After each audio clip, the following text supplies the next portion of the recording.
Oke, shalom, selamat pagi saudara-saudara. Saya bersyukur kepada Tuhan kita bisa bertemu kembali lagi. Dan beberapa minggu yang sebelumnya saya ajarkan kepada saudaraku siapa iman itu dan apa iman itu.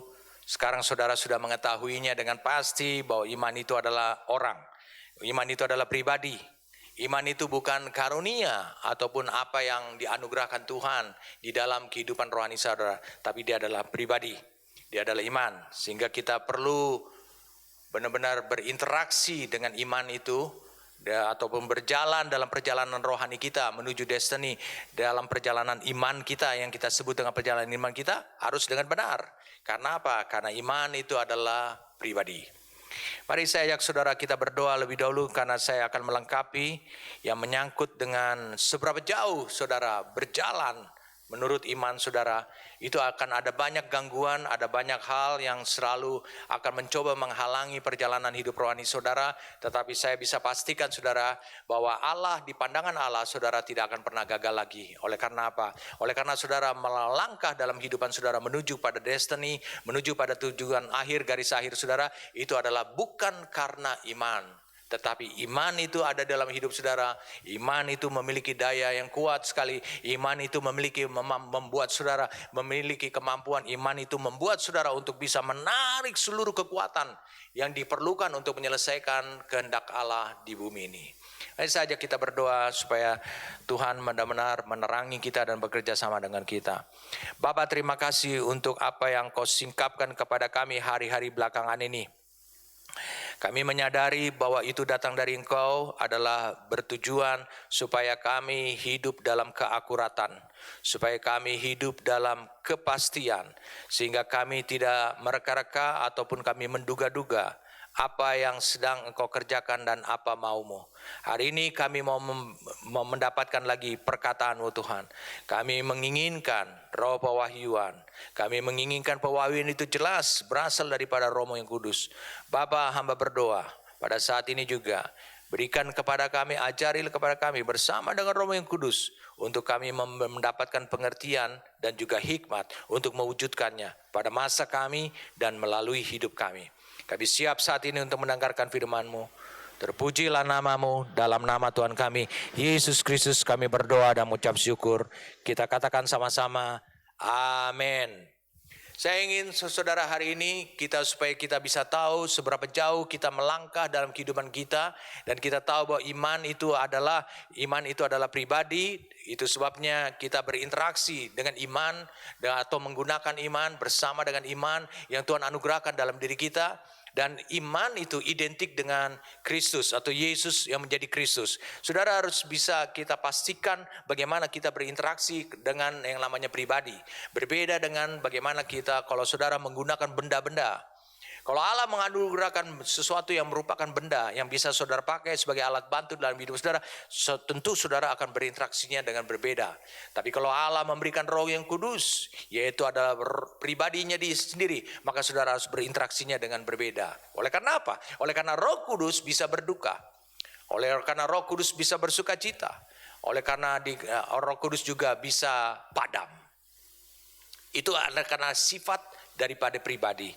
Makanya itu sebabnya sangat penting sekali untuk terus memelihara hubungan di dalam iman dengan iman saudara yang saudara miliki di dalam diri saudara. Karena apa? Karena iman itu identik dengan Yesus. Yesus tidak pernah bisa dipisahkan dengan iman.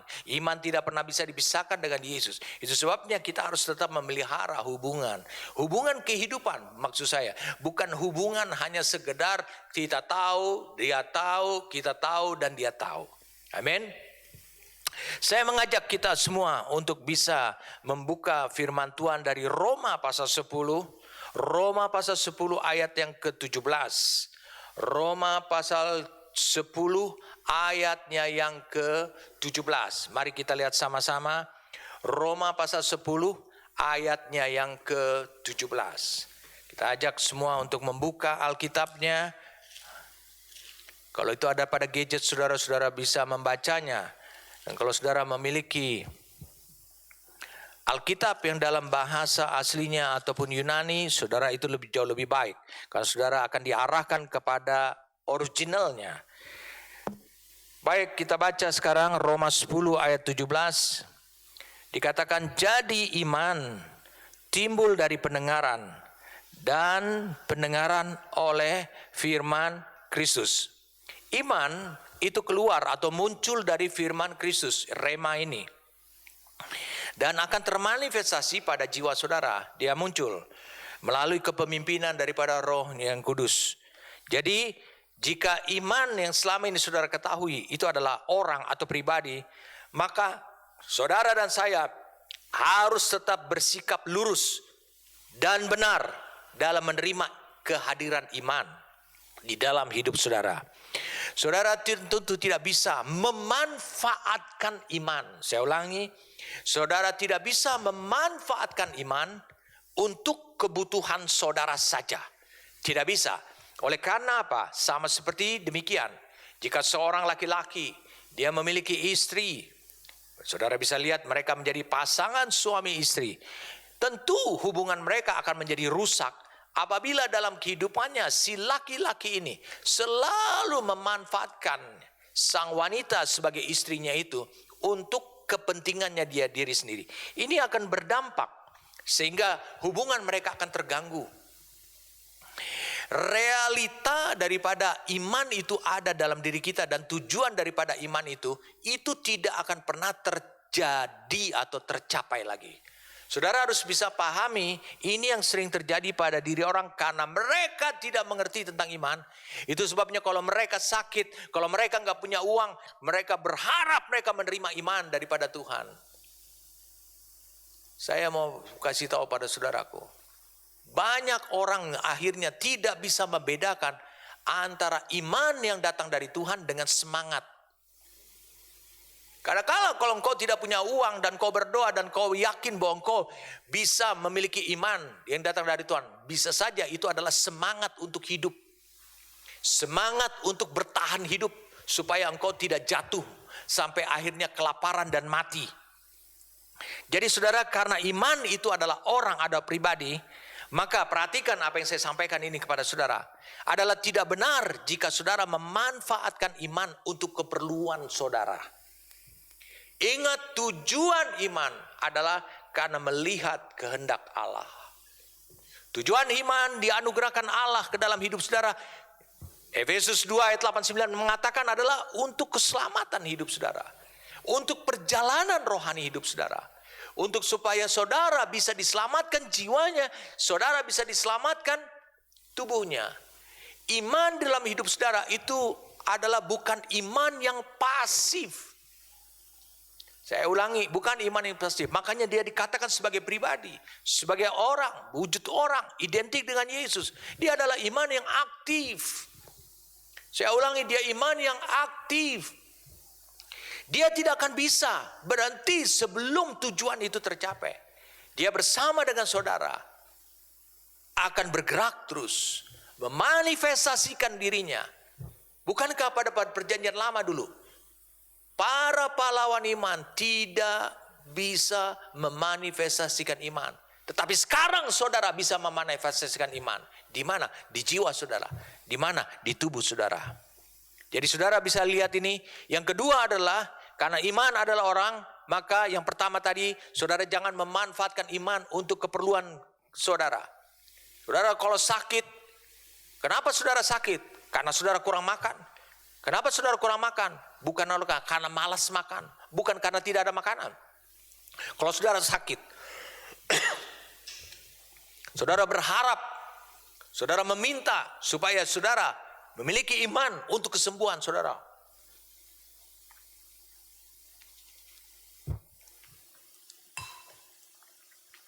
Saudara banyak memanfaatkan iman untuk keperluan saudara. Ingat, kenapa saudara sakit? Saudara harus telusuri apa penyebab sakit saudara. Apa yang menyebabkan saudara sakit? Kalau yang menyebabkan saudara sakit adalah karena kekonyolan, engkau harus berubah. Kalau yang menyebabkan engkau sakit karena engkau hidup sembrono, engkau harus berubah. Kalau engkau menyebabkan engkau sakit adalah engkau berada di lingkungan yang berbahaya buat kesehatanmu, engkau harus pindah. Segala sesuatu harus. Jangan kau memanfaatkan iman. Iman adalah untuk tujuannya Allah. Kristus mati di kayu salib. Dia mengirim Yesus yang akhirnya menjadi Kristus mati di atas kayu salib. Untuk tujuannya Allah. Bukan untuk tujuannya manusia. Meskipun manusia menerima dampaknya, yaitu keselamatan diri manusia. Yang kedua adalah, karena iman itu adalah pribadi dan orang, maka saudara harus menggunakan iman bersama-sama untuk melakukan kehendak Bapa dan menyelesaikan pekerjaannya. Saya ulangi, saudara harus menggunakan iman bersama-sama. Jadi saudara dan iman, saudara yang menggunakan iman untuk melakukan kehendak Bapa dan menyelesaikan pekerjaannya. Saya ingin memberikan kepada saudara dampak daripada iman di dalam hidup saudara. Saya ulangi, dampak dari iman di dalam diri saudara itu akan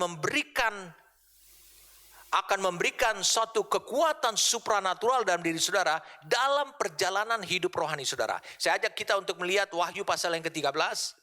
2 ayat di dalam kitab Wahyu. Untuk benar-benar kita dibukakan tentang iman. Wahyu pasal yang ke-13.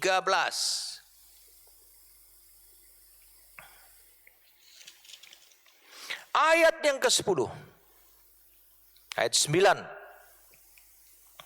Barang siapa bertelinga, hendaklah ia mendengar. Barang siapa ditentukan untuk ditawan, saya ulangi, barang siapa ditentukan untuk ditawan, ia akan ditawan. Barang siapa ditentukan untuk dibunuh dengan pedang, ia harus dibunuh dengan pedang.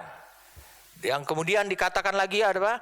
Yang penting di sini, saya ulangi, yang penting di sini ialah ketabahan dan iman orang kudus. Luar biasa sekali. Saudara bisa lihat di sini bahwa iman ternyata memberikan kekuatan. Di sini dikatakan penting adalah kesabaran dan iman.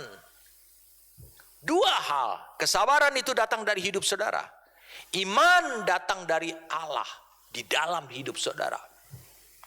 2 hal ini akan membuat saudara bisa bertahan dalam kondisi ditawan, dalam kondisi sampai dibunuh, apapun juga yang terjadi pada hidup saudara. Iman bisa membuat saudara kuat dalam penderitaan. Makanya dikatakan kesabaran itu datang dari hidup saudara, lalu iman itu adalah pemberian daripada Allah. Wahyu 14 ayat yang ke-12. Mari kita lihat. Wahyu 14 ayat yang ke-12. Yang penting di sini ialah ketekunan atau ketabahan tadi. Patience lagi.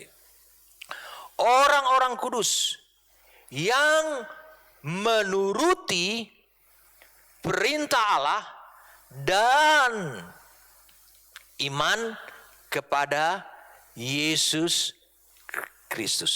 Yesus yang menuruti apa? Perintah Allah. Yang menuruti apa? Iman. Iman punya kemauan. Iman itu bukan sesuatu yang dahsyat seperti senjata yang bisa melindungi saudara. Dia punya kemauan. Saya ulangi, dia punya kemauan. Terhadap apa? Mari kita lihat ayat yang ke-9. Dan seorang malaikat lain, malaikat yang ketiga, menyusul mereka dan berkata dengan suara nyaring, jikalau seorang menyembah binatang dan patungnya itu, ini adalah Babel, Antikris, dan menerima tanda pada dahinya atau pada tangannya, maka ia akan minum dari anggur murka Allah yang disediakan tanpa campuran dalam cawan murkanya, dan ia akan disiksa dengan api dan belerang di depan mata malaikat-malaikat kudus dan di depan mata anak domba. Maka asap api yang menyiksa mereka itu naik ke atas sampai selamanya, dan siang malam mereka tidak henti-hentinya disiksa, yaitu mereka yang menyembah binatang serta patungnya, dan barang siapa yang telah menerima tanda namanya. Jadi yang penting di sini ialah ketekunan, betul tidak? Ketabahan orang-orang kudus yang menuruti perintah Allah dan iman kepada Yesus Kristus. Engkau akan bertahan terhadap apa? Saya ulangi, engkau akan bertahan terhadap goncangan di dunia ini oleh karena antikris. Siapa mereka ini, saudaraku? Mari kita lihat di ayat yang pertamanya. Dan aku melihat sesungguhnya, dikatakan, dan aku melihat sesungguhnya. Sorry, saudara. Dan aku melihat sesungguhnya, dikatakan apa? Anak domba berdiri di Bukit Sion dan bersama-sama dengan dia 144.000 orang, dan di dahi mereka tertulis namanya dan nama Bapaknya. Dan aku mendengar suatu suara dari langit, bagaikan desau air bah dan bagaikan deru guru yang dahsyat. Dan suara yang kudengar itu seperti bunyi pemain-pemain kecapi yang memetik, dikatakan kecapinya. Mereka menyanyikan suatu nyanyian baru di hadapan tahta dan di depan keempat makhluk dan tua-tua itu. Dan tidak seorang pun yang dapat mempelajari nyanyian selain daripada 144.000 orang yang telah ditebus dari bumi itu. Mereka adalah orang-orang yang tidak mencemarkan dirinya dengan perempuan-perempuan. Karena mereka murni, sama seperti perawan. Mereka adalah orang-orang yang mengikuti anak domba itu kemana saja ia pergi. Mereka ditebus dari antara manusia sebagai korban-korban sulung bagi Allah dan bagi anak domba itu. Dan di dalam mulut mereka tidak terdapat dusta. Mereka tidak bercela. Bagaimana engkau bisa memelihara kehidupan seperti ini? Ketika engkau masih hidup di zaman antikris. Ayat yang ke-12 itu memberikan penjelasan kepada saudara. Iman akan menjagai saudara supaya saudara tidak sedikit pun juga mengalami kemerosotan karakter ilahi yang sudah saudara miliki, yang sudah terbangun di posisi Sion. Iman akan menjaga saudara supaya saudara tetap memiliki karakter-karakter ilahi tersebut. Kondisi yang disukai oleh Allah. Kondisi yang membuat saudara tetap bisa berjalan mengikuti Yesus sampai kapanpun juga. Kondisi seperti ini, itu adalah karena iman dalam hidup saudara. Ya, saya berharap saudara harus mengerti tentang ini. Kita kembali lagi kepada pelajaran sebelumnya.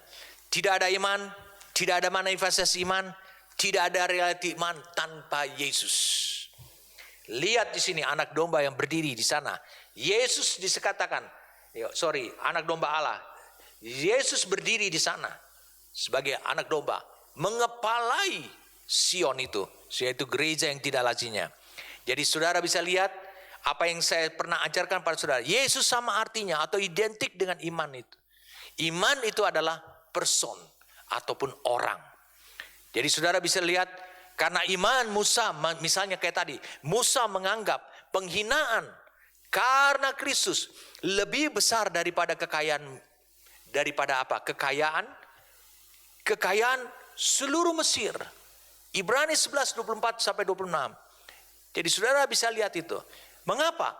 Disebutkan karena iman penghinaan akan Kristus. Itu yang menunjukkan bahwa iman tidak bisa dipisahkan dari Yesus, dari Kristus. Sebab tanpa dia tidak ada iman. Saya sudah mengajarkan kepada saudara bahwa proses datangnya dan munculnya iman itu datang dari firman. Bukankah Yesus juga muncul? Yang penuh dengan kasih karunia dan kebenaran. Itu juga muncul dari firman yang menjadi manusia. Jadi dengarkan saya. Sebelum dia datang ke dunia ini, maka tidak ada iman. Karena itu, Yesuslah yang disebutkan di dalam Ibrani pasal 12. Dia adalah captain. Saya katakan dia adalah yang memimpin iman kita dari awal sampai kepada kesempurnaannya. Dia katakan sebelum dia datang ke dunia, maka memang tidak ada iman. Karena itu Yesuslah yang memimpin. Atau bahasa Inggrisnya dikatakan author. Author itu artinya mengarang, membuat iman itu. Sumber dan yang mengakhiri sebagai sumber iman. Dan yang mengakhiri serta menyempurnakan iman itu. Jadi saudara bisa lihat perjalanan Yesus ke dunia adalah sama datangnya dengan iman ke bumi ini. Jadi saudara bisa lihat sebab segala sesuatu tidak ada tanpa dia. Itu dikatakan Yohanes 1 ayat yang ketiga.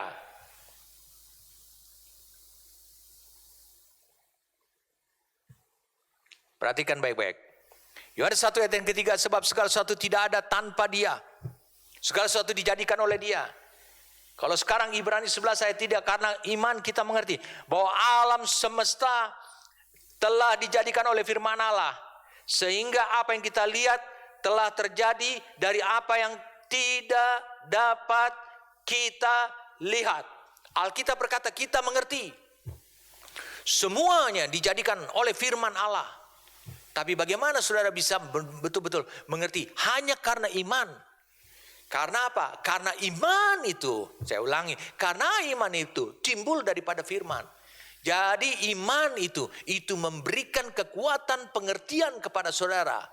Saya ulangi, memberikan kekuatan pengertian kepada saudara bahwa segala sesuatu tidak ada tanpa firman.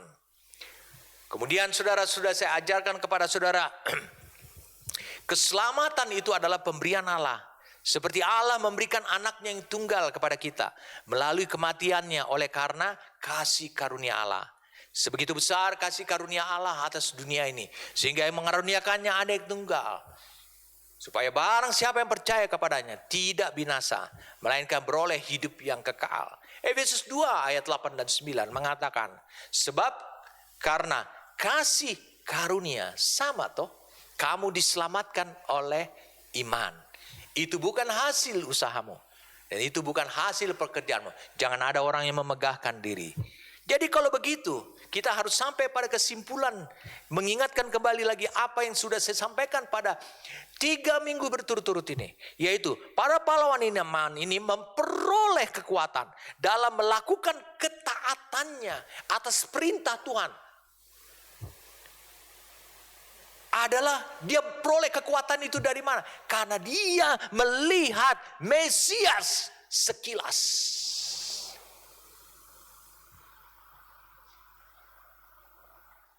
Amin. Mereka melihat Mesias sekilas. Saya mau kasih tahu pada saudara, Nuh melihat Mesias sekilas sebagai penebusan yang akan datang. Yakub juga melihat keselamatan yang akan datang. Itu yang pertama. Mereka melihat sekilas penebusan yang akan datang. Mereka melihat, yang kedua adalah mereka melihat Allah sendiri ke bumi. Allah turun ke bumi. Kemuliaan atas manusia yang akan datang. Lalu mereka melihat agenda Allah. Karena mereka melihat iman sekilas, saudara. Amin. Lalu kemudian apa lagi yang mereka lihat sekilas? Mereka melihat sekilas pemulihan terakhir dari segala sesuatu. Restorasi. Mereka melihat sekilas berakhirnya kuk perhambaan atas hidup para pahlawan iman ini. Mereka tidak lagi hidup di dalam dosa. Mereka hidup dalam kemerdekaan penuh untuk melakukan kehendak Allah. Lalu apa lagi yang mereka lihat? Mereka melihat dari jauh Kristus hidup dalam generasi yang akan datang. Iman hidup dalam generasi yang akan datang. Dan mereka menyambut generasi itu. Dan mengakui generasi tersebut. Bahwa mereka adalah juga pendatang dan orang asing di bumi ini. Saudara bisa lihat itu. Mereka hanya bisa melihat sekilas. Jadi saudara bisa lihat. Mereka melihat Allah memanifestasikan dirinya dalam diri generasi yang akan datang. Yang disebut dengan generasi Kristus. Allah dan juga mereka melihat Allah ingin berurusan dengan umatnya. Dengan mujizat dan tanda-tanda ajaib. Kalau saudara bisa melihat di dalam kitab Markus pasal yang mari kita lihat sekarang Markus pasal yang ke-16.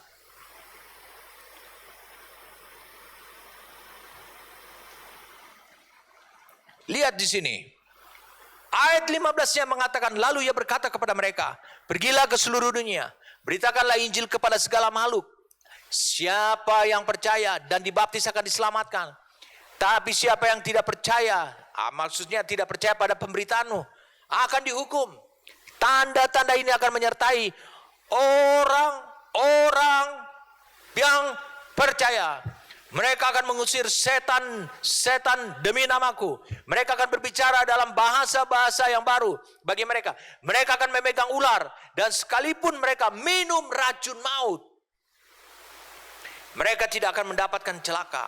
Suatu ketika Elisa sedang memberesin lalang ataupun pohon-pohonan bersama dengan anak-anak rohaninya, tiba-tiba mereka melihat ada sejenis makanan sayur-sayuran, daun-daunan. Lalu kemudian akhirnya apa? Akhirnya mereka mengolahnya karena itu adalah saatnya mereka kesulitan makanan. Mereka mengolahnya dan memasaknya. Tiba-tiba apa? Ada racun di dalam kuali.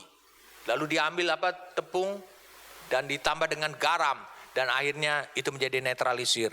Tapi Alkitab dikatakan bagi mereka yang memiliki iman, bagi generasi yang akan datang, mereka akan dikatakan mereka akan sekalipun mereka minum racun maut, mereka tidak akan mendapat celaka. Mereka akan meletakkan tangannya atas orang sakit dan orang itu akan sembuh. Artinya batal mati.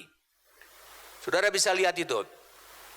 Dan yang terakhir dikatakan ayat 20, mereka pun pergilah memberitakan Injil ke segala penjuru dan Tuhan turut bekerja dan meneguhkan firman itu dengan tanda-tanda yang menyertainya. Luar biasa sekali saudara. Saudara bisa lihat inilah yang terjadi pada generasi yang sekarang ini. Betapa pentingnya saudara memahami tentang iman. Jadi dengarkan saya. Generasi pahlawan iman ini, mereka semua tetap dalam kesetiaan meskipun tidak mendapatkan apa yang dijanjikan oleh Allah kepada mereka. Karena apa? Karena menunggu generasi saudara dan saya. Amin. Tapi mereka mendapat jaminan. Oleh karena itu sekarang mereka bersuka cita melihat saudara dan saya. Mereka hanya melihat dari jauh, saya ulangi, dengan pengharapan akan Mesias itu. Dan mereka melihat Mesias itu datang saat mereka masih hidup di dunia ini. Saudara harus bisa pahami apa yang dimaksudkan itu. Makanya Paulus juga mengatakan kepada jemaat bahwa mereka harus seperti pahlawan iman ini. Tetap kuat berjalan dengan teguh. Saudara bukannya harus semakin lemah. Karena apa? Karena dia memberikan cara kepada saudara. Pandanglah kepada sang iman itu. Pandanglah kepada Yesus itu. Yang mengarang iman itu. Yang mengakhiri iman itu dengan kesempurnaan. Pandang kepada dia. Dia yang menciptakan. Karena dia ada iman. Tanpa dia tidak ada iman. Pandanglah kepada dia. Para pahlawan ini, ingat, para pahlawan iman hanya melihat sekilas dari jauh. Itu pun mereka sudah melakukan kedahsyatan luar biasa sampai dicatat oleh Alkitab. Amin. Saudara percaya itu? Ini tantangan buat kita semua. Saya ulangi, ini tantangan buat kita semua. Jadi para pahlawan iman itu telah hidup dengan setia atas sebagian dari apa yang Yesus lakukan atau alami. Atas apa dari yang generasi yang akan datang telah lakukan dan alami. Mereka hanya mengalami sedikit saja. Selebihnya kalau begitu siapa yang melayani komplit adalah Kristus dan generasinya. Saudara harus bisa lihat. Luar biasa apa yang Tuhan inginkan atas hidup kita. Saya untuk mengajak kepada saudara untuk melihat satu tantangan di Alkitab. Saya ulangi, tantangan di Alkitab.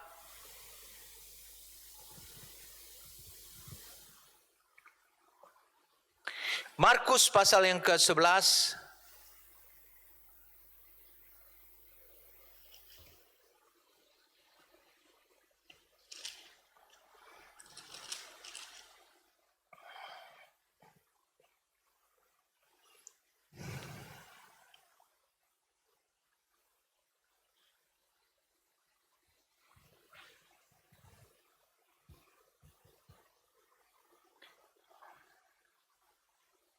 Ayat 12. Keesokan harinya sesudah Yesus dan ke-12 muridnya meninggalkan Betania, Yesus merasa lapar. Dan dari jauh ia melihat pohon ara yang sudah berdaun. Ia mendekatinya untuk melihat kalau ia mendapat apa-apa pada pohon itu. Tapi waktu ia tiba di situ, ia tidak mendapat apa-apa selain daun-daun saja. Sebab memang bukan musim buah ara. Maka katanya kepada pohon itu, jangan lagi seorang pun makan buahmu selama-lamanya. Dan murid-muridnya pun mendengarnya. Kemudian kita baca ayat 20. Pagi-pagi ketika Yesus dan murid-muridnya lewat, mereka melihat pohon ara tadi sudah kering sampai ke akar-akarnya. Maka teringatlah Petrus akan apa yang telah terjadi. Lalu ia berkata kepada Yesus, Rabi, lihatlah pohon ara yang kau kutuk itu sudah kering. Yesus menjawab mereka, percayalah kepada Allah. Tolong saudara perhatikan, percayalah kepada Allah. Ini bukan itu yang saya maksudkan. Bahasa Inggrisnya dikatakan, have faith in God. Pohon ara yang dikutuk oleh Yesus itu menjadi kering. Daun-daunnya sampai ke akar-akarnya. Dengan kata lain, dia tidak akan bisa tumbuh lagi. Kenapa? Karena Yesus datang untuk mencari buahnya. Pohon ara paling bagus adalah buahnya, selain daripada daunnya. Dan saudara bisa lihat, Yesus membutuhkan buah, tapi dia tidak temukan. Tapi karena pohon ara itu adalah bukan manusia, apa yang dilakukan? Dia kutuk, karena tidak berguna lagi. Saudara harus bisa bayangkan apa yang dilakukan oleh Yesus ini. Lalu kemudian, saudara bisa lihat di sini, ternyata pohon itu betul-betul mati, kering sampai ke akar-akarnya. Lalu para murid terkagum melihat semuanya itu. Karena itu menjadi realita. Perkataan Yesus itu begitu kuat. Lalu kemudian Yesus menjawab mereka. Dia bilang, have faith in God. Di dalam bahasa aslinya, sebenarnya bukan have faith in God. Dikatakan adalah, have you the faith of God? Apakah engkau memiliki sang iman yang dari Allah itu? Have you the faith of God? Apakah kamu mempunyai sang iman yang dari Allah itu? Karena iman adalah pribadi. Karena iman adalah pribadi. Dan dikatakan lagi ada. Dan firman adalah yang menjadi manusia yang mengawali munculnya iman. Maka, dengarkan saya. Karena iman itu adalah pribadi firman. Saya ulangi, karena Yesus adalah firman yang menjadi manusia. Yang menjadi manusia, maka saudara bisa lihat. Maka firman Tuhan digunakan oleh iman saudara. Yang ada pada hidup saudara. Itu adalah untuk mengawali perjalanan, untuk menjadi sumber dalam perjalanan, dan juga untuk menyelesaikan perjalanan atau mengakhiri perjalanan saudara. Saya sudah jelaskan ini di dalam Ibrani 12 ayat yang kedua. Dengarkan saya, ada banyak orang dikatakan demikian, bahwa kita itu memiliki iman. Dengarkan saya baik-baik. Dengarkan saya. Kalau Tuhan memberikan perintah kepada saudara, perintah yang sederhana, perintah yang tidak terlalu berat, perintah yang tidak membutuhkan hal-hal supranatural. Contohnya demikian, jangan membunuh, jangan mencuri. Lalu saudara berpikir, bukankah kita memiliki iman? Maka kita gunakan iman kita itu adalah untuk supaya kita jangan membunuh dan juga jangan mencuri. Saudara, kadang-kadang engkau dibuat rancu antara tuntutan ketaatan dengan iman di dalam hidup saudara. Saya lebih cenderung untuk mengatakan, saudaraku, kalau engkau mendengarkan firman Tuhan, jangan membunuh, makanya engkau tidak membunuh, itu adalah tuntutan ketaatan. Saudara hanya dituntut taat. Jadi dengan demikian saudara dengan ketaatan saudara tidak bisa mendemonstrasikan, dengan tidak membunuh, saudara tidak bisa mendemonstrasikan atau memanifestasikan iman. Hati-hati kekeliruan seperti ini saudara. Saya ingin supaya saudara bisa tahu apa yang menjadi kendala dalam kehidupan saudara selama ini. Engkau harus bisa memisahkan. Dikatakan oleh Alkitab dalam Ibrani pasal yang ke-11, situ sudah sangat jelas sekali. Sebagai contoh, engkau ambil daripada cerita tentang Nuh. Dia bilang Nuh taat mempersiapkan bahtera karena iman. Nuh taat. Mengapa? Ini dibutuhkan kekuatan supranatural. Itu sebabnya karena iman. Makanya iman yang dilihat di depan situ. Dia katakan ada perintah Tuhan untuk dia membuat bahtera dan untuk menyelamatkan keluarganya. Ditaati oleh siapa? Oleh Nuh. Lalu bagaimana Nuh bisa memiliki kekuatan selama 100 tahun dengan tekun, dengan tabah. Sama seperti Wahyu 13 dan Wahyu 14 yang tadi kita baca. Iman. Dia lihat iman. Dia lihat iman. Jauh, Nun jauh di sana. Amin. Sehingga dia lebih kuat lagi. Saya ingin saudara bisa menyadari tentang Abraham taat. Ketika dia dipanggil untuk berangkat, dia taat dan dia lakukan. Dan itu disebut dengan janji Allah. Tapi Alkitab berkata karena iman dia taat. Saudara bisa bayangkan, dia lakukan transaksi, dia beli kuburan istrinya, dia tinggal di sana seperti orang asing. Saudara bisa bayangkan sampai matinya, dia belum memiliki seluruh tanah itu secara sah. Tapi Allah telah berfirman, itu menjadi milikmu. Bagaimana? Apa yang membuat dia tetap taat, tidak keluar dari tanah dari tanah Kanaan, tidak keluar dari area itu. Dia sempat keluar ke Mesir, lalu kemudian dia kembali lagi ke tanah Kanaan. Kenapa dia taat? Adalah iman, karena iman dia lihat. Amin. Itu memberikan seperti dorongan kepada dia, tenaga kepada dia, doping. Obat kuat kepada dia untuk dia bisa mentaati Allahnya. Nah, saudara, tolong saudara supaya saudara benar-benar melihat apakah iman itu memiliki ukuran. Sebab saudara juga tahu iman sebesar biji sesawi. Lalu kemudian iman yang besar. Lalu banyak orang lalu membuat kesimpulan bahwa iman itu memiliki ukuran. Saya mau beritahu pada saudara, yang memiliki ukuran adalah kedewasaan pengenalanmu. Karena iman itu pribadi, dia utuh. Oke, mungkin saudara menyodorkan pada saya satu ayat di Alkitab. Di Roma pasal 12, ini adalah tulisan Rasul Paulus kepada jemaat di Roma. Apakah jemaat di Roma adalah jemaat yang penuh dengan prostitusi?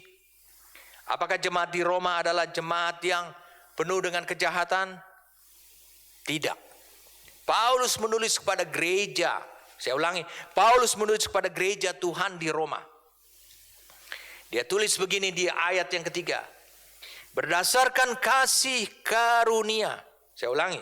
Berdasarkan kasih karunia yang dianugerahkan kepadaku, aku berkata kepada setiap orang di antara kamu, janganlah dikatakan kamu memikirkan hal-hal yang lebih tinggi daripada yang seharusnya kamu pikirkan atau yang patut kamu pikirkan. Tetapi hendaklah kamu berpikir begitu rupa sehingga kamu menguasai diri menurut ukuran iman yang dikaruniakan Allah kepada kamu masing-masing. Dikatakan adalah menurut ukuran iman. Katakan menurut ukuran iman yang dikaruniakan Allah kepada saudara masing-masing. Oke? Betul tidak? Bahwa memang iman itu dikaruniakan Allah kepada hidup kita. Efesus 2 ayat 8 dan 9. Betulkah ayat ini bisa kita lepaskan begitu saja untuk memberikan kesimpulan bahwa kita jangan berpikir sebab apa? Sebab iman memiliki ukuran. Kalau iman identik dengan Yesus, iman identik dengan Yesus, mungkin iman saudara ukurannya adalah bayi Yesus yang masih di Bethlehem, di palungan. Lalu kalau iman saya adalah adalah Yesus yang ada di Sungai Yordan. Mungkin kalau hamba Tuhan itu adalah imannya lebih besar lagi. Dia adalah Yesus yang sudah bangkit dari kematian. Banyak para pengajar dungu mengajarkan seperti ini, main cuplak-cuplik firman Tuhan. Saudara harus lihat bahwa ayat ini tidak lepas dari ayat sesudahnya dan tidak lepas dari ayat sebelumnya. Saudara harus pikirkan ini. Sebenarnya Rasul Paulus sedang berbicara tentang apa? Dia sedang berbicara kepada suatu gereja, mengingatkan gereja di Roma, ya, mendapatkan karunia karunia utama sama seperti di Korintus. Ingat, itu harus dibarengi dengan kedewasaan rohani ataupun kedewasaan karakter ilahi. Ini yang menentukan seberapa jauh kamu bisa berjalan. Jadi bukan ditentukan oleh iman. Kendala itu muncul adalah dari dirimu sendiri. Perhatikan baik-baik. Iman tidak memiliki ukuran. Dia seperti bayi Yesus yang di Bethlehem, di palungan. Seperti Yesus umur 12 tahun. Seperti Yesus umur 30 tahun. Seperti Yesus sesudah bangkit. Tidak memiliki itu. Iman adalah iman, identik dengan Yesus. Dia identik dengan Mesias. Dengarkan saya. Jadi yang disebut dengan seberapa ukuran, seberapa engkau bisa berjalan. Ayat 3 ini itu berbicara tentang karunia. Saya ulangi, itu berbicara tentang karunia. Sebab dikatakan ayat 4, sama seperti satu tubuh. Kita mempunyai banyak anggota, tapi tidak semua anggota itu mempunyai tugas yang sama.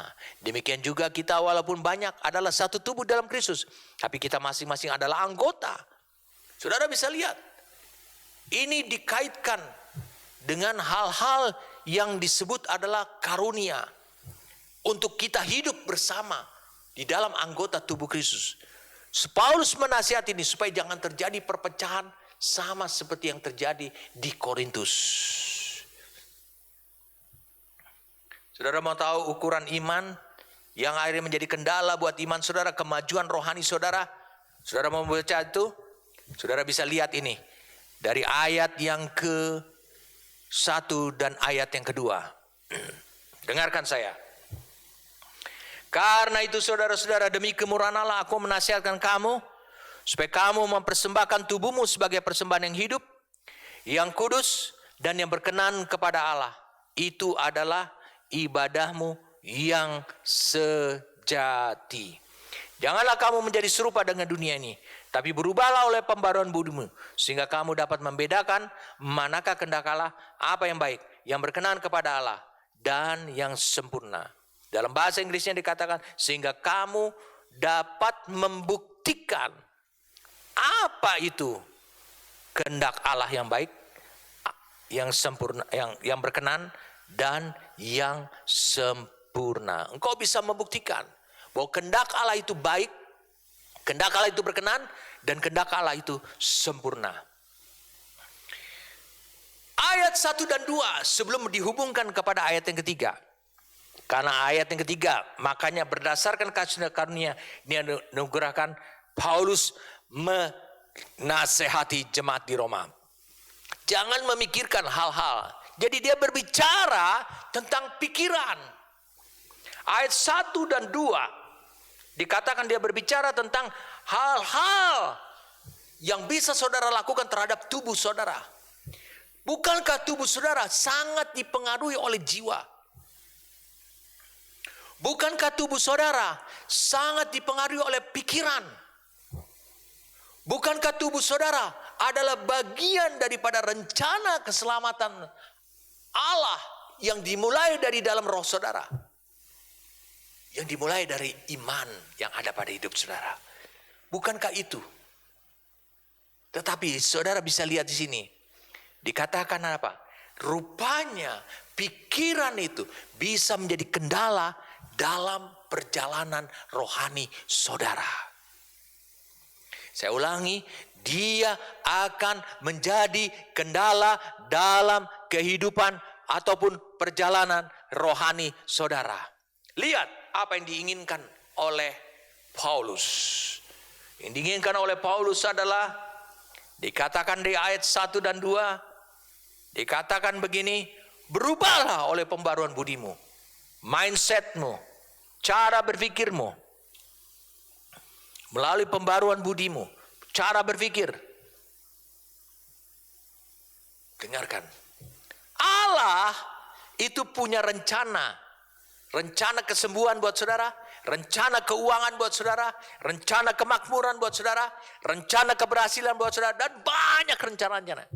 Bukan hanya rencana keselamatan saudara dan menerima hidup yang kekal. Allah punya rencana. Saya katakan Allah punya rencana. Jadi dengarkan sekali lagi. Rencana Allah ini, itu rupanya diblok. Saya ulangi, diblok. Tidak bisa terjadi oleh karena pikiran. Salah satu penyebabnya adalah pikiran itu tidak mampu, bahkan tidak memberikan informasi yang benar tentang kehendak Allah. Apakah saudara sedang melakukan kehendak Allah atau bukan?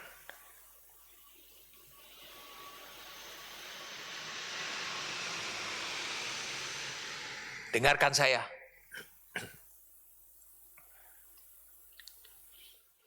Saya sampaikan kepada saudara, iman dalam hidup saudara, dia adalah pribadi seperti orang. Dia menginginkan bekerja sama dengan saudara untuk melaksanakan kehendak Bapa dan menyelesaikan pekerjaannya. Dengarkan ini. Sekarang saya hubungkan ini. Dengarkan saya. Aku menasihatkan kamu supaya kamu mempersembahkan tubuhmu sebagai persembahan yang hidup, yang kudus dan berkenan kepada Allah. Itu adalah ibadahmu yang sejati. Ini yang harus kita lakukan. Tubuh kita diselamatkan.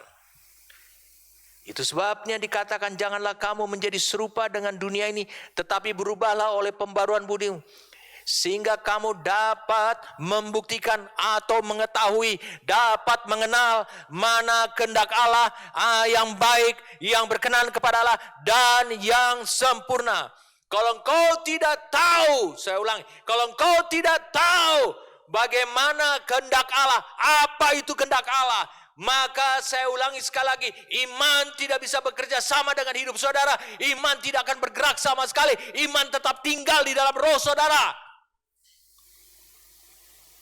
Kau harus tahu dulu kehendak Allah. Karena apa? Salah satu kemitraan dengan iman yang adalah pribadi, yang adalah orang, adalah kemitraan itu untuk menyelesaikan kehendak Allah, kehendak Bapa, dan menyelesaikan pekerjaannya. Melakukan kehendak Bapa dan menyelesaikan pekerjaannya.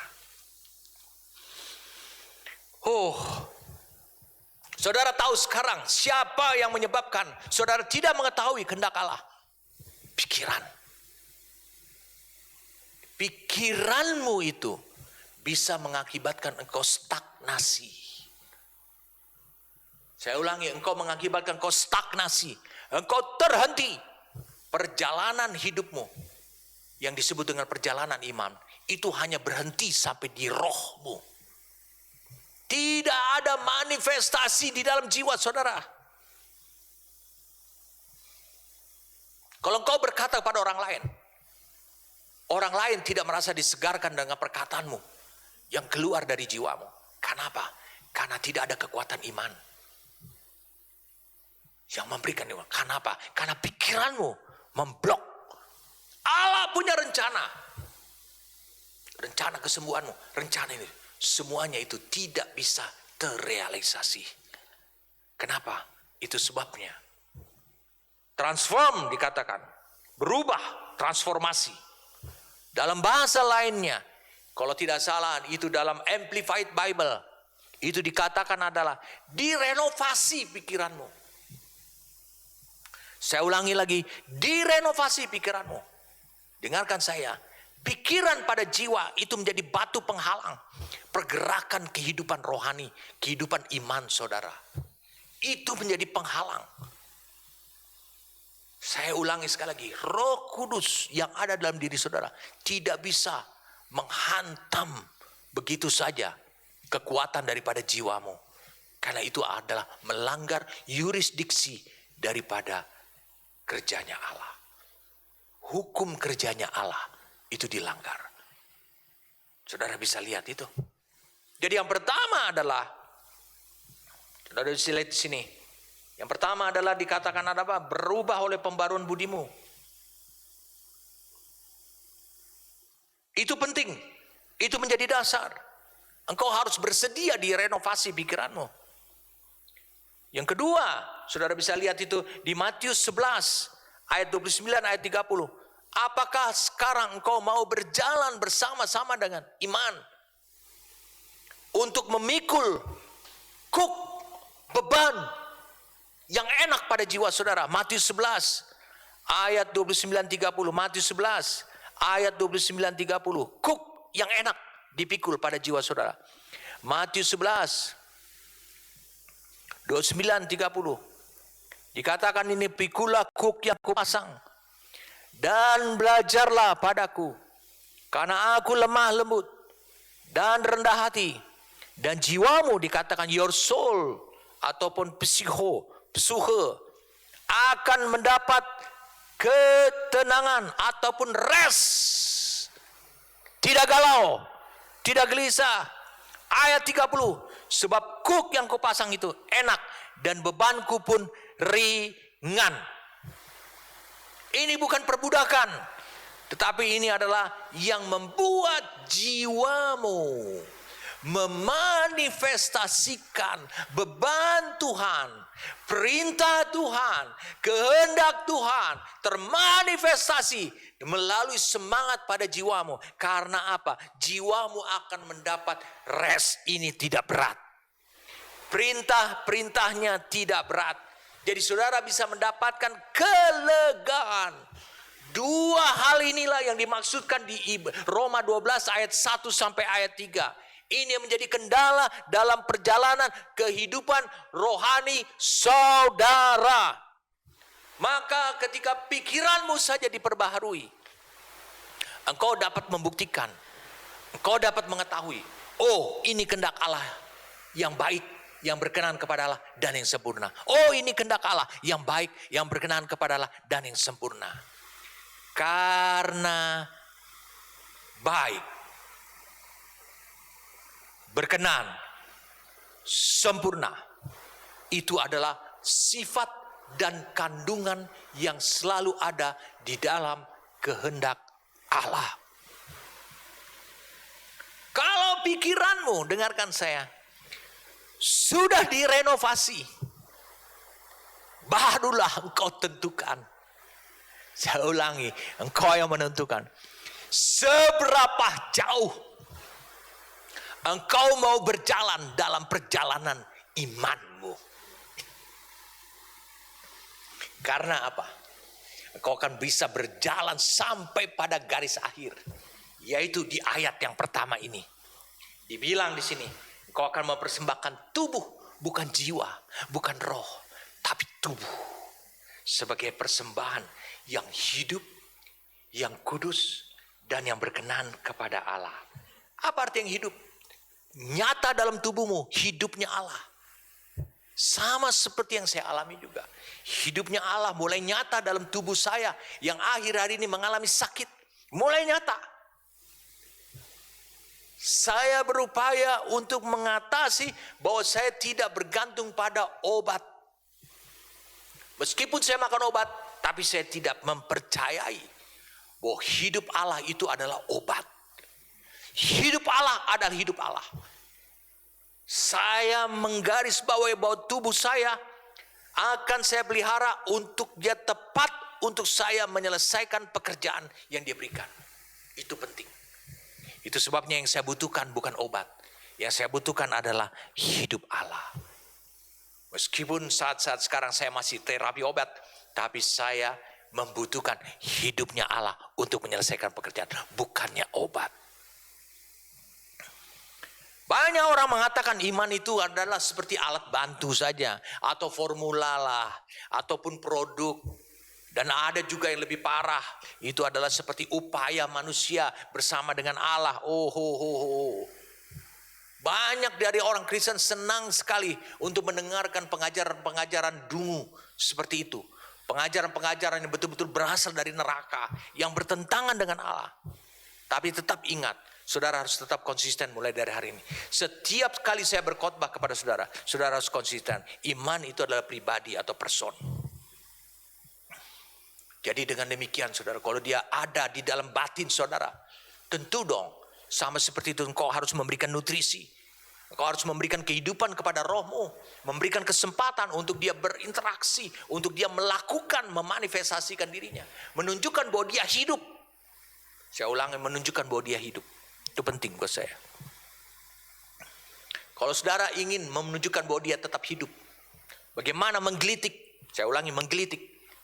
Seperti ini, menggelitik, memicu iman itu. Firman Tuhan. Setiap kau memberikan kesempatan dirimu, didatangi oleh firman, dihidupkan oleh firman, iman akan bangkit. Karena iman, karena Yesus yang identik dengan iman, itu adalah firman yang menjadi manusia. Harus ingat itu. Dengarkan saya. Kalau saudara tidak membiarkan diri saudara untuk dapat suplaian firman setiap saat, saya yakin imanmu itu akan diblok dan tidak termanifestasi pada jiwa dan pada tubuh saudara. Dengan demikian, langkah hidup saudara, saya katakan langkah hidup saudara, sejak saat itu akan bergantung kepada 5 indera yang saudara miliki. Dan saudara akan bergantung kepada lingkungan ataupun keadaan. Karena engkau membiarkan iman tidak bereaksi. Banyak orang mengatakan bahwa iman itu adalah indera yang ke-6. Silakan, terserah saudara. Saya mau beritahu pada saudara, iman tidak bisa dipengaruhi oleh lingkungan. Iman itu berdiri, sebab apa? Iman itu berdiri atas firman Allah. Luar biasa iman ini saudara. Iman itu berdiri atas firman Allah. Jadi perjalanan saudara selanjutnya, saudara harus tahu tatanan anatomi kehidupan saudara. Kehendak saudara itu ada pada jiwa saudara. Kalau dia belum dijamah, belum termanifestasi iman di sana, ingat, saudara tidak akan pernah jauh perjalanan rohani saudara atau perjalanan iman saudara.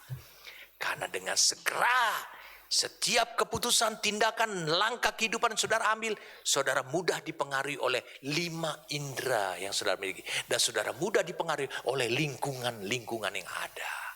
Yang mudah sekali membuat saudara naik turun, boro-boro naik turun.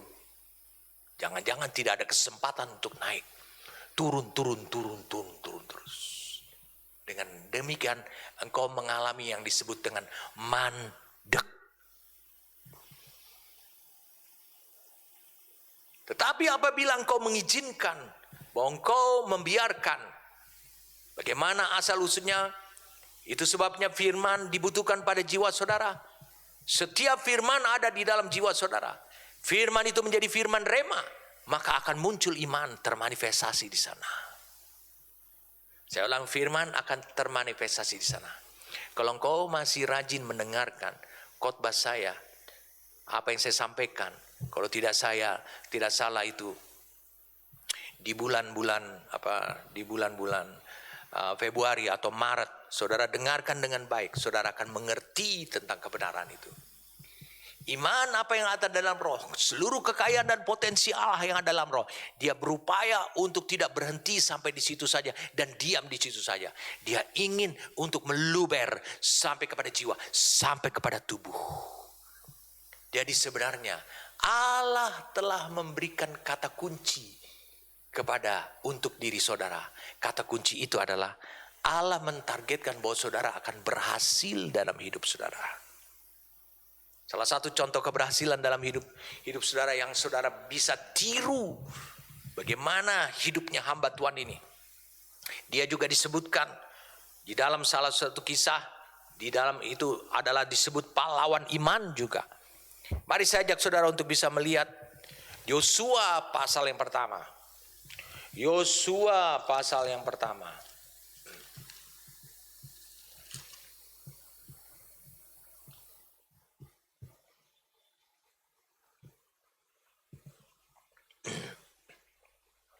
Sudah?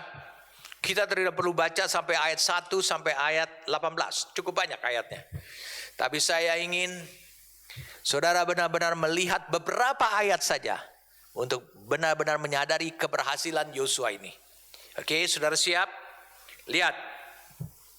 Yosua 1 ayat 1. Sesudah Musa hamba Tuhan itu mati, berfirmanlah Tuhan kepada Yosua bin Nun, abdi Musa itu demikian. Hambaku Musa telah mati, sebab itu bersiaplah sekarang, seberangilah sungai Yordan ini, engkau dan seluruh bangsa ini menuju negeri yang akan kuberikan kepada mereka, kepada orang Israel. Dan seterusnya, dan seterusnya, dan seterusnya.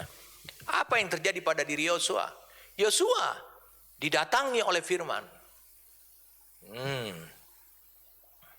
Israel dikatakan di dalam Ibrani 11, dia menaklukkan kerajaan demi kerajaan, dia menaklukkan musuh. Itu karena iman. Di bawah kepemimpinan siapa? Yosua. Luar biasa. Saya ingin saudara jangan menghentikan perjalanan rohani saudara, perjalanan iman saudara. Karena kendala itu muncul dalam pikiran saudara. Jangan bergantung kepada pikiran saudara. Kadang-kadang pikiranmu berpikiran terlalu tinggi. Pikiran memblok perkembangan daripada engkau mengetahui daripada kehendak Allah. Ingat, iman membutuhkan kerjasama dengan saudara. Di dalam roh saudara. Untuk apa? Melakukan kehendak Allah dan menyelesaikan pekerjaannya. Kalau begitu engkau harus tahu kehendak Allah. Kalau jiwamu tidak tahu kehendak Allah, engkau harus beritahu. Kalau dia sudah diberitahu tidak mau berubah, dia harus direnovasi. Direnovasi itu artinya dibongkar. Seperti gedung ini. Kalau direnovasi berarti dibongkar. Diambil yang tidak berkenan. Yang tidak sesuai dengan hati. Yang tidak sesuai dengan rencana. Yang tidak tepat diambil. Yang akan mengurangi nilai diambil, dihancurkan. Itu yang disebut dengan direnovasi. Dan Alkitab yang kedua mengatakan adalah pikulah kuk yang kupasang.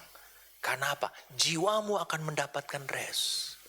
Hidup dalam kekristenan bukan berarti sejak terima Tuhan Yesus, saudara sudah gak ada masalah lagi. Aku siap nanti ke sorga. Tidak demikian. Engkau akan mendapatkan beban. Beban pada jiwamu. Apa beban pada jiwamu? Keputusan untuk melakukan kehendak Allah. Karena itu engkau perlu mengetahui kehendak Allah itu apa. Tidak ada yang berat dalam kehendak Allah.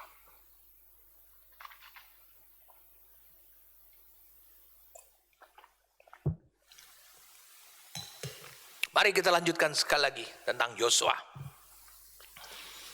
Hal-hal yang luar biasa saya dapatkan tentang Yosua.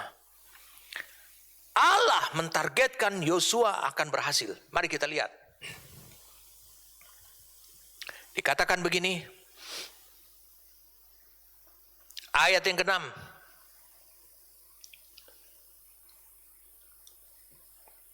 Kuatkan dan teguhkanlah hatimu. Itu sebabnya hatinya kacau, goyang. Mungkin dia sempat mendengar dan melihat betul realitanya. Penduduk di tanah Kanan adalah raksasa. Sebab engkaulah yang memimpin bangsa ini memiliki negeri yang kujanjikan dengan bersumpah kepada nenek moyang mereka untuk diberikan kepada mereka.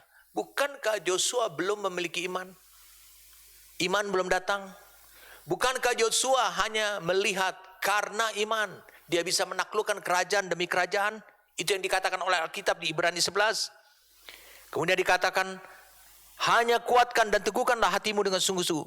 Bertindaklah hati-hati sesuai dengan seluruh hukum yang telah, dikatakan yang telah sebelumnya, maksudnya yang sebelumnya, diperintahkan kepadamu oleh hambaku Musa. Hanya satu modal dan keyakinan Tuhan. Yosua akan berhasil apabila dalam hidupnya diserbu oleh firman Allah. Dikatakan sesuai dengan seluruh hukum yang diperintahkan kepadamu oleh hambaku Musa. Janganlah menyimpang ke kanan atau ke kiri, supaya engkau beruntung kemanapun engkau pergi. Janganlah engkau lupa memperkatakan atau ada pada mulutmu kitab Taurat ini, yaitu firman Allah. Ketetapan Tuhan, hukum-hukum Tuhan, firman Allah. Yaitu, atau biasakan, itu adalah firman yang sudah terbiasa ada pada dirimu. Jadi jangan lupa memperkatakan itu. Hidupnya Allah optimis melihat Yosua. Sama seperti itu juga Allah optimis melihat hidup saudara. Saudara hidup di zaman yang akan datang ini. Saudara hidup sebagai generasi Kristus. Ada generasi iman. Berbeda dengan Yosua. Yosua saja hanya karena iman. Belum memiliki iman. Iman belum datang. Maka Tuhan berkata begini. Dia serbu Yosua dengan firman Allah. Pada waktu Yosua sendirian, Musa telah mati, firman Allah mendatangi.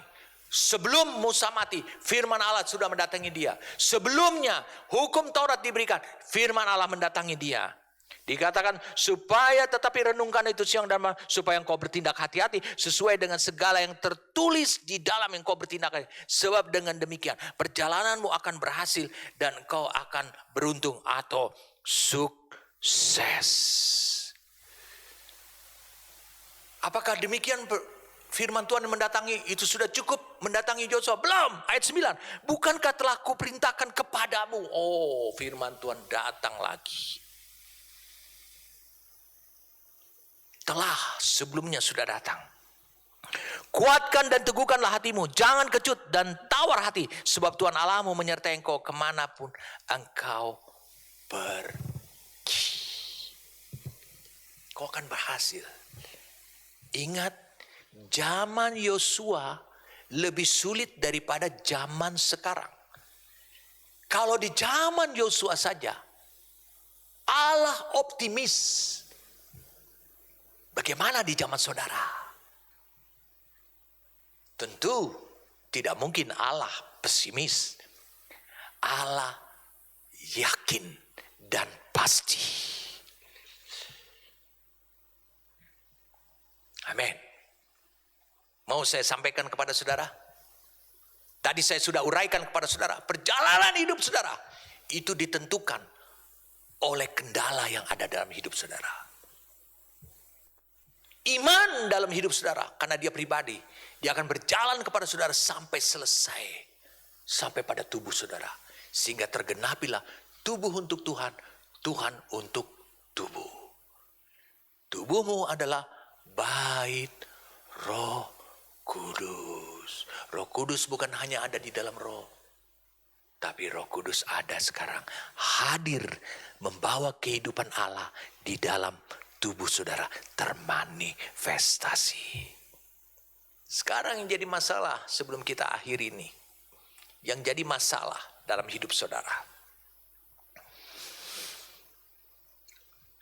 kebanyakan yang jadi masalah adalah pikiran saudara. Setuju toh? Ya, pikiran.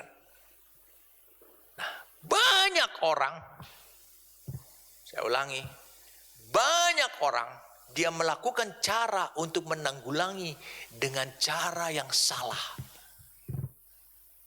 Hari ini kita harus belajar dari Raja Daud.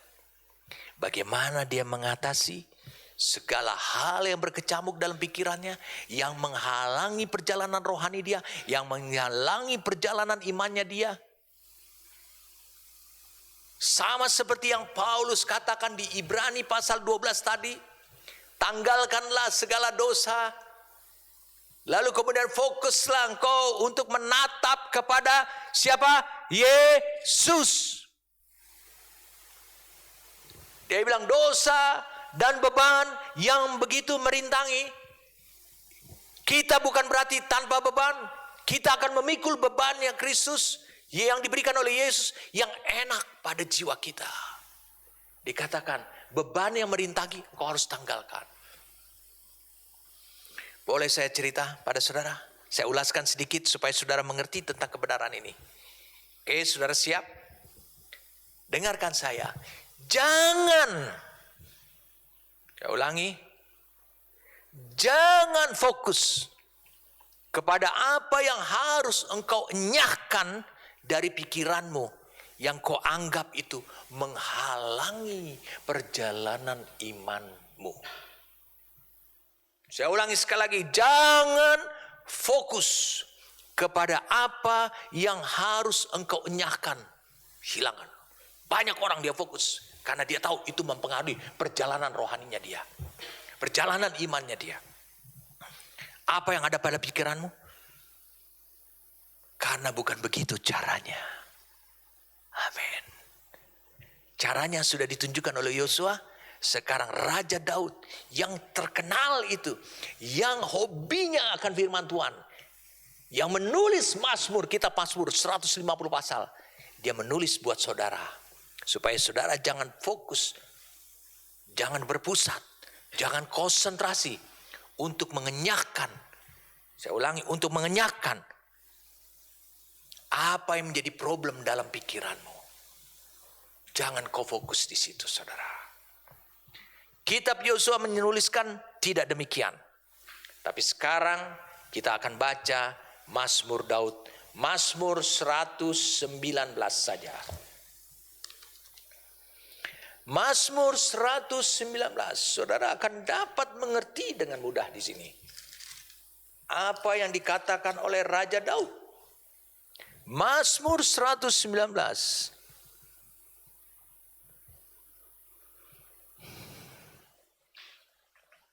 Sudah? Woi, saya bersyukur pada Tuhan. Tuhan memberikan cara buat kita. Amin. Ini penting buat saudara.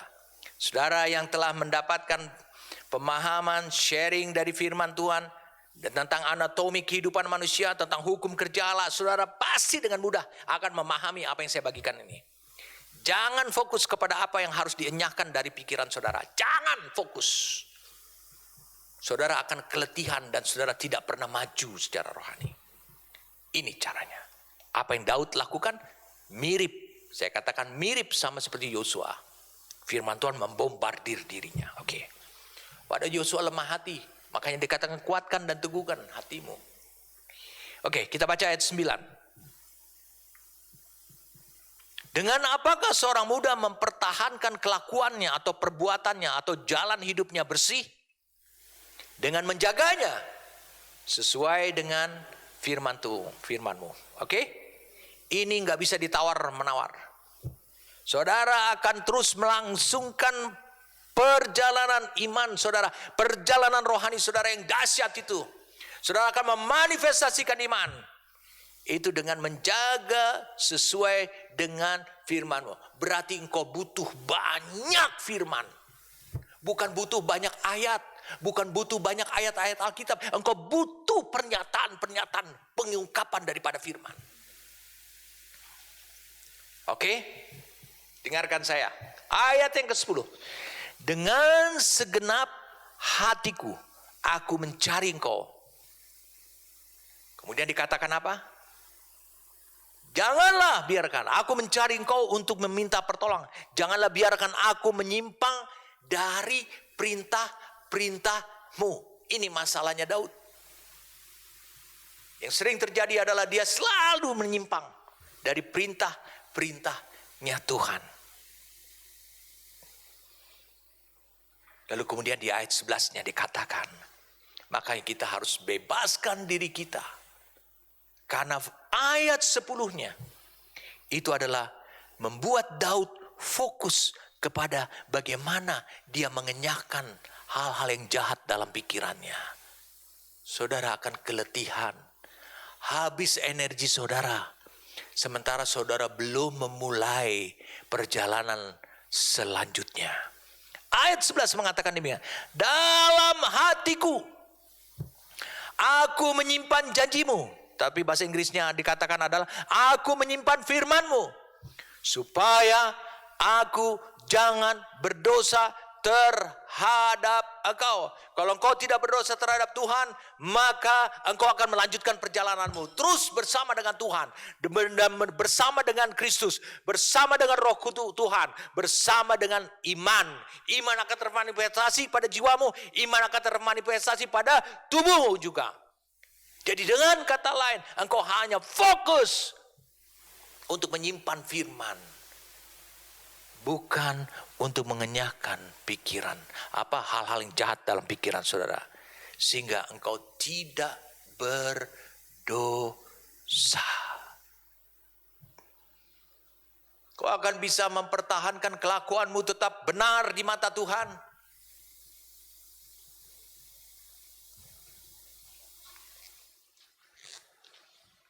Itu sebabnya sangat penting sekali engkau mendengarkan firman Tuhan dari intuisimu, dari hati nuranimu, yang diteruskan kepada jiwamu. Baik itu keperasaanmu, maupun itu juga kepada pikiranmu. Dan kau juga harus mendengarkan firman Tuhan yang datang dari luar kepada telingamu, yang langsung pikiranmu bisa tangkap, perasaanmu bisa tangkap. Dengan demikian, kalau engkau dibombardir dari segala arah sama seperti Yosua, pada masa lampau firman Tuhan telah ada. Pada masa sekarang ada firman Tuhan dari kitab. Pada masa itu juga Allah berfirman langsung kepadanya. Maka dia akan berhasil. Saudara bisa lihat, ini caranya kehidupan. Maka itu, iman itu adalah pribadi Yesus sendiri. Iman identik dengan pribadi Yesus. Dengan demikian, kalau saudara bersekutu dengan iman, maka saudara bersekutu dalam iman, maka saudara sedang bersekutu dengan Yesus. Kalau saudara sedang bergerak didorong oleh kekuatan iman, maka saya ulangi, maka saudara sedang berjalan bersama dengan Kristus dalam kehidupan ini. Kehidupan yang harus saudara jalani adalah kehidupan dalam jiwa saudara, kehidupan dalam tubuh saudara. Semuanya itu harus sama menurut ukurannya Tuhan. Itu sebabnya perjalanan hidup rohani saudara bukannya engkau berjalan dari suatu kota ke kota lain, tapi perjalanan hidup saudara, rohani saudara adalah engkau membiarkan, engkau mengizinkan, engkau bergerak bersama-sama dengan Allah. Pribadi yang ada di dalam diri saudara, terus sampai keselamatan itu mencapai jiwa dan bahkan mencapai tubuh saudara. Seberapa jauh engkau mau pergi tergantung pada dirimu sekarang. Karena Allah telah menganugerahkan iman kepada generasi ini, saudaraku. Jadi tidak ada lagi kata, oh tapi, saya tidak bisa begini, saya karena begini. Tidak bisa. Kendala itu ada pada hidupnya saudara. Minggu depan saya ingin bagikan kepada saudara bagaimana langkah hidup mengalami terobosan yang tidak pernah gagal dalam memanifestasikan iman. Luar biasa, minggu depan saya akan sampaikan kebenaran ini. Saudara akan merasakan luar biasa sekali.